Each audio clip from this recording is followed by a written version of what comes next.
আমার পেছনে মোটরসাইকেলের লম্বা লাইন। মাত্র 200 টাকার তেল নিতে পারছেন এক একটি মোটরসাইকেলের যারা এখানে আসছেন তেল সংগ্রহের জন্য। দেখতে পাচ্ছেন বাধ্যতামূলকভাবে হেলমেট আসলে আনতে হচ্ছে চালকদেরকে। এখানকার যারা কর্তৃপক্ষ আছেন হেলমেট না হলে কিন্তু তারা তাদেরকে জ্বালানি তেল দিতে পারছেন না।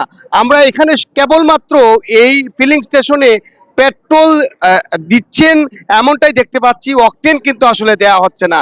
আমরা কথা বলেছিলাম এখানকার যারা দায়িত্বশীল আছেন, তারা বলছেন যে এই ফিলিং স্টেশনটি সুনামগঞ্জের একেবারে প্রধান এবং এখান থেকে প্রতিদিন শত শত মোটরসাইকেল যারা আছে তারা তেল সরবরাহ করছে।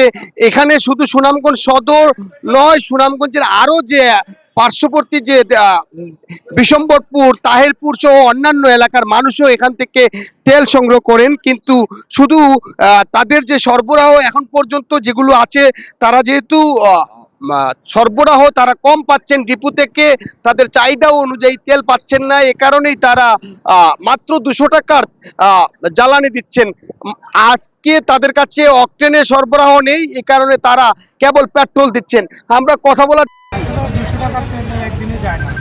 ওদের তো বাজার ব্যবসা আছে, বাজারে আসা যাওয়া করা লাগে, সেখানে কষ্ট করে লাগে পলাশ থেকে সুনামগঞ্জ আসলাম শুধু তেল নেওয়ার জন্য। ভোগান্তি কেমন? ভোগান্তির কথা বলবো আর কি বলে, সবাই পলাশ থেকে আমরা ওই যে তেল ভরার লাগে 200 টাকার তেল দিই। আচ্ছা, কেমন ভোগান্তি হচ্ছে আপনারা এই 200 টাকার তেল দিয়ে চালানো যাচ্ছে কিনা? প্রায় 200 টাকার তেল আমরা কিচ্ছু হয় না ভাই। আমরা সারাদিন 4-5 লিটার তেল হইলে আমরা সারাদিন যাই, আর আমরা 200 টাকার তেল কিনতে হয়, একবার গেলে আর আচ্ছা, শুনছেন এখানে ভোগান্তির কথাই বলছেন যে অর্থাৎ এই টাকার তেলে হচ্ছে না। আমরা জানাচ্ছি তারা পেট্রোল পাচ্ছেন না, যাদের অক্টেনের এই জ্বালানিটা প্রয়োজন, অনেক ক্ষেত্রে অক্টেন দেওয়া হচ্ছে না, এতে সমস্যা হচ্ছে কিনা? অবশ্যই সমস্যা হবে। সিরিয়ালি যে পাইতেছে এটা পাইতেছে। আচ্ছা, দেখতে পাচ্ছেন আমি দাঁড়ানো থাকা অবস্থায় আরো অনেক মোটরসাইকেল আসলে এখানে ভিড় জমাচ্ছে, লম্বা লাইন হচ্ছে। এখন আমরা এই সফেদা ফিলিং স্টেশনে তেল সরবরাহ স্বাভাবিক দেখলেও এর পার্শ্ববর্তী যে সিনথিয়া রয়েছে সেটিতে কিন্তু তেল দেওয়া হচ্ছে না, অর্থাৎ তেলের যে স্বল্পতা দেখা যাচ্ছে। এবং আমরা কর্তৃপক্ষের সাথে কথা বলেছিলাম, পুলিশ প্রশাসনের সাথেও কথা বলেছি।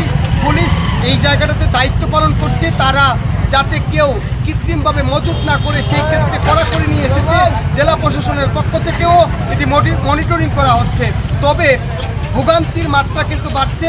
সাধারণের যে দাবি, অন্ততপক্ষে যে পরিমাণ জ্বালানি তেলের পরিমাণ যাতে বাড়ানো হয়, সরকার যাতে যারা দায়িত্বশীল আছে কূটনীতিকভাবে যাতে এই সমস্যা নিরসন হয়, নতুবা মানুষের ভোগান্তি বাড়বে বই কি কমবে না। জানাচ্ছিলাম সুনামগঞ্জের সফেদা ফিলিং স্টেশন থেকে জ্বালানি তেল সরবরাহের সর্বশেষ।